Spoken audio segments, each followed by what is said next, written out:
അത് പഠിപ്പിനെയും മറ്റു കാര്യങ്ങളെയും സ്വാധീനിച്ചെടുക്കുന്ന ഒരു മതമായിട്ടാണ് നമ്മുടെ ഇസ്ലാം ഈ കാലഘട്ടത്തിൽ വളർന്നു വരുന്നത്.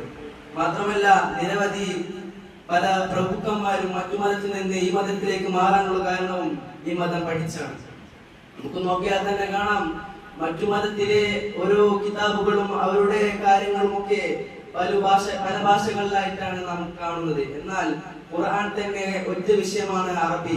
മറ്റു ബൈബിളുകൾ നോക്കിയാൽ ഇംഗ്ലീഷിലേക്കും മലയാളത്തിലേക്കും ഒക്കെ ട്രാൻസ്ലേറ്റ് ചെയ്യുമ്പോൾ നമ്മളുടെ ഖുർആൻ അറബിയിൽ തന്നെ നിലനിർന്ന് അതിന്റെ അർത്ഥങ്ങൾ പഠിച്ച് നമ്മൾ മനസ്സിലാക്കി മുന്നോട്ട് പോകുമ്പോൾ മറ്റുള്ള മതക്കാർക്ക് അതൊരു പ്രചോദനമായി, അതൊരു നല്ലൊരു കാര്യമായിട്ടാണ് അവർ അത് കണക്കാക്കുന്നത്.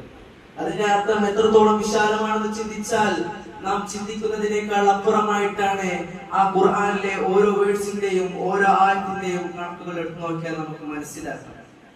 നേരത്തെ ഉസ്താദ് സൂചിപ്പിച്ചതുപോലെ അറിവ് നമ്മൾ വെറുതെ നേടാൻ ഒരുപാട് സാധ്യതകളുണ്ട്. പത്രം വായിക്കുകയും മറ്റു നോട്ട് ബുക്കുകളും എല്ലാം വായിച്ച് നമ്മൾ കാണുന്നതും കേൾക്കുന്നതും ഒക്കെ വായിച്ചാൽ തന്നെ വായനാശീലം വർദ്ധിക്കും.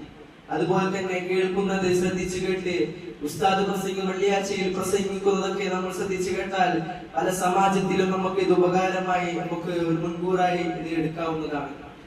നമ്മൾ